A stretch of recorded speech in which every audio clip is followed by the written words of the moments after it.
Welcome back dito sa channel natin. Andito tayo ngayon sa Alabang. Tingnan natin ang latest na update dito sa The Terminal Alabang. Ano na nga ba yung latest dito? Last year pa yung huling update natin. Dito pala sa harap na ginawang open parking area, ngayon meron ng isang project na nakatayo ang bagong branch ng Wendy's. Anyway, para sa mga hindi pa nakakaalam, ito yung dating Star Mall na nasunog at nagsara na. Dinimolish na nga yung dating Star Mall at tinayuan na ng bagong project. Ito ang The Terminal Alabang.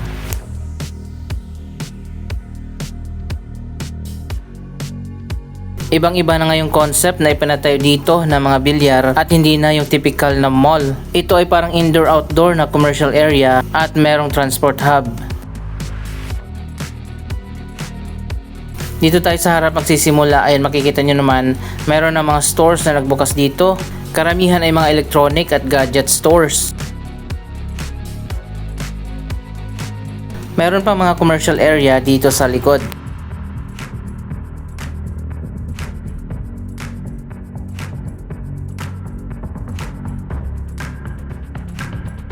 Meron dito mga walkway sa gitna ng mga commercial area.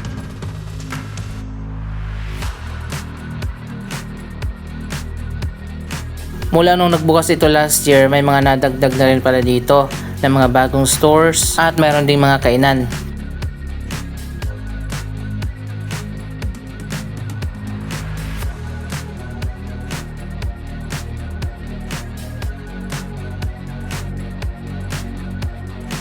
So medyo pahaba itong mga commercial building na itinayo dito. Napakalawak din kasi ng area nitong dating Star Mall. Last year meron pa ditong bar pero ngayon ay nagsara na. Sayang, napakaganda pa naman ng bar dito at meron pang open area dito sa taas.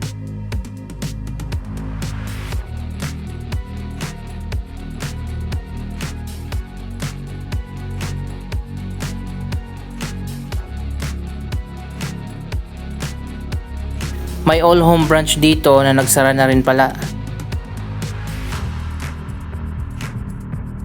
Dapat siguro ginawa nila itong mixed use development. Katulad ng mga project na ginagawa ng SM, Ayala, Robinsons. Magtatayo ng mall na may office building, may residential condominium sa iisang development. Sayang kasi sobrang lawak ng area na to. Last year dito yung jeepney terminal. Nasaan na yung mga jeep? Baka nilipat dito sa likod, tingnan natin.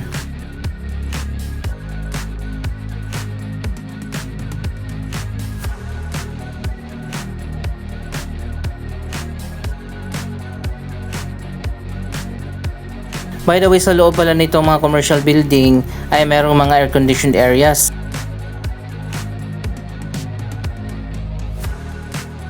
Ayun guys, nandito na pala sa likod yung malawak na bagong terminal. Last year ay ginagawa pa lang yan. Sarado na pala dito sa walkway kaya kailangan mong dumaan dito sa loob.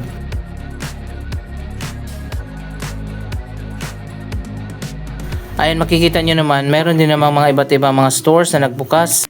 Ito pala ang pinaka food court area.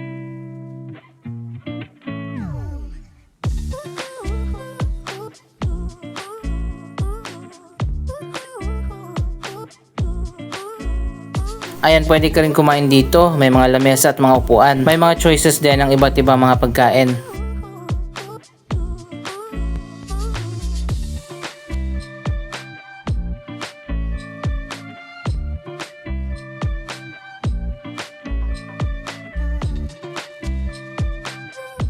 Maluwag pala dito sa pinaka food hall area nila. Bago ka sumakay dito sa terminal, pwede ka munang kumain dito. Sa likod naman, meron ditong linear park.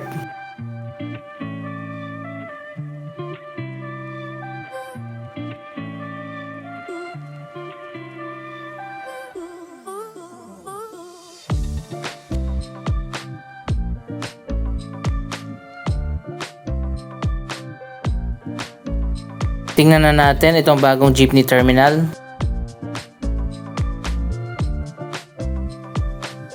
Sobrang lawak pala dito.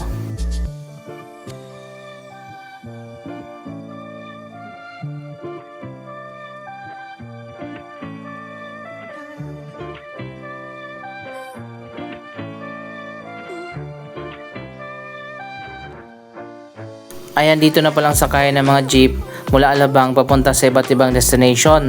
Papuntang Muntinlupa, Las Piñas, Parañaque, Taguig, Pasay at iba pang mga nearby areas.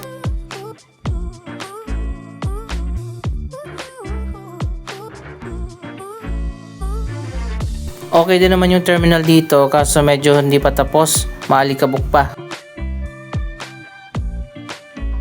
Dito naman sa likod malawak pa. Dito siguro itatayo ang bagong bus terminal.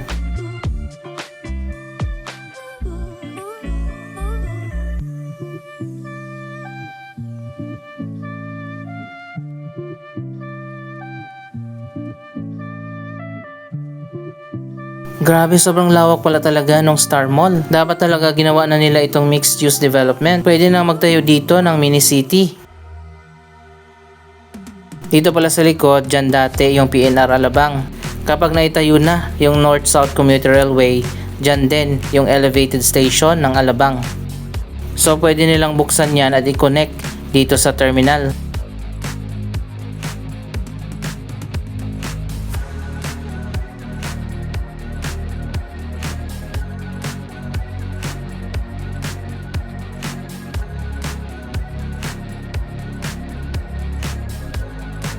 Kaya pala nakaabang na dito yung terminal at nasa likod.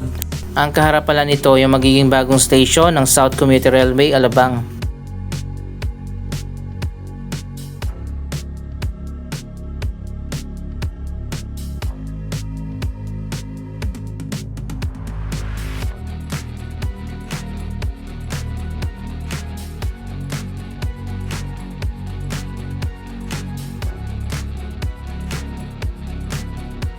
Medyo mainit nga lang dito, sana dagdagan pa ng mga upuan.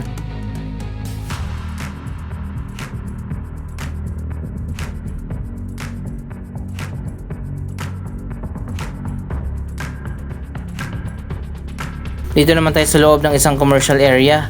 Meron ditong all day supermarket na nagsara na rin pala. Kailangan siguro magkaroon ng rebranding ang lahat ng mga negosyo ng mga Villar.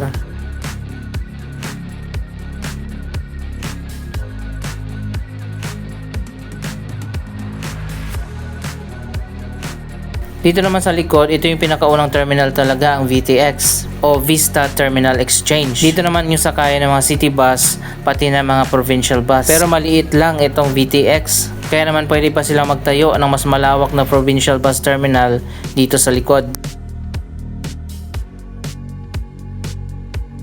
Dito pala sa harap po, may nagbukas ng mga bagong cafe at meron ding bake shop.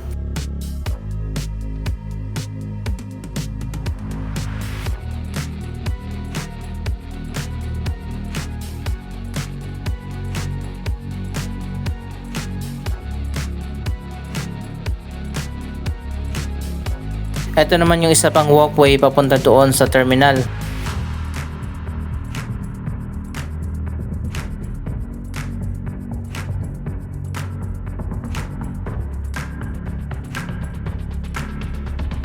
May mga air-conditioned areas din katulad nito. Meron pa dito maraming vacant space.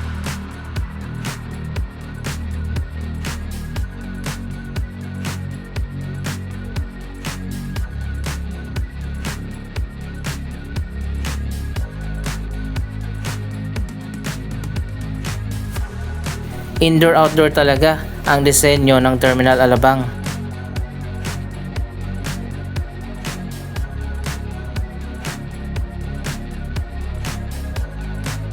Ayan dito guys, marami mga stores.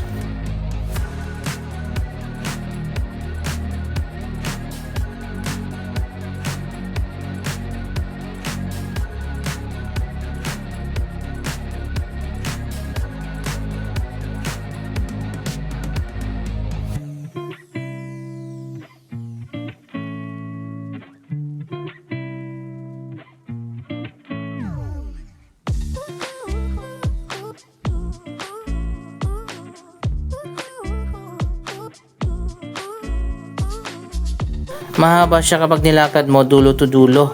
Sana pala nagtayo na lang sila talaga ng isang maliit na mall. Tapos yung ibang space sinayuan na lang nila ng mga condo, office building at marami pang iba.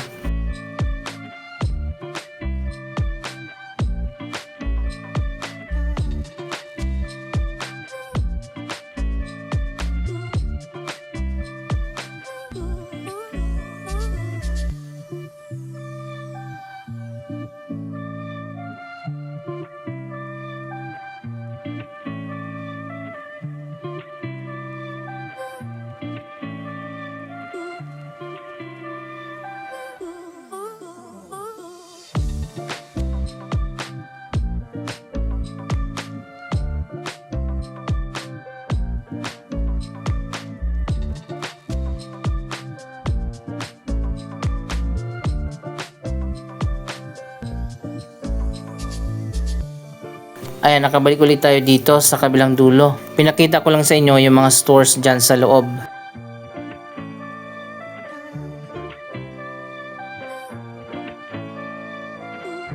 Dito sa harap ang marami na ang nagbukas. Sa likod kasi konti lang yung tao.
Siguro naman madadagdagan pa ng mga bagong stores dito, mga restaurant sa susunod na mga buwan. Dapat talaga meron ditong provincial bus terminal para dayuhin ng mga tao parang PITX.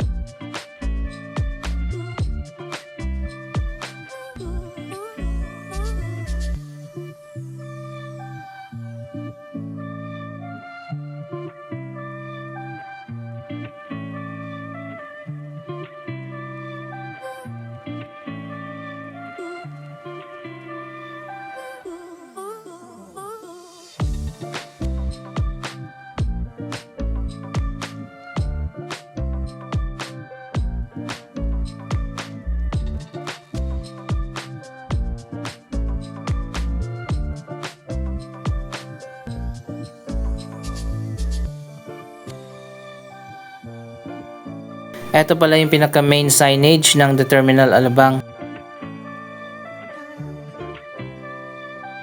Dito naman tayo sa Vista Terminal Exchange.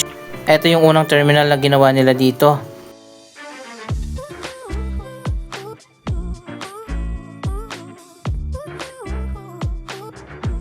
Dapat pala ganitong design ang ginawa nila para mas marami yung sasakay. May mga food outlets din dito.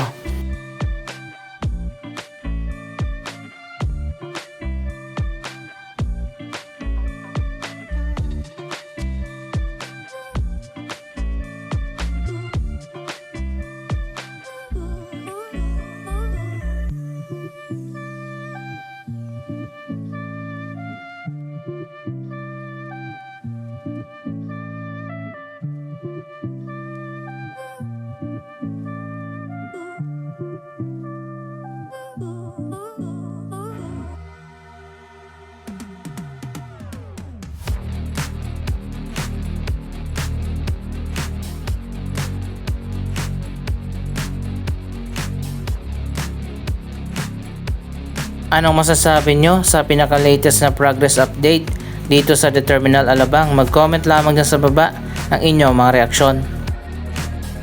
Maraming salamat sa inyong panonood. Huwag kalimutan na i-like, i-share ang video ito at mag-subscribe. Thank you for watching!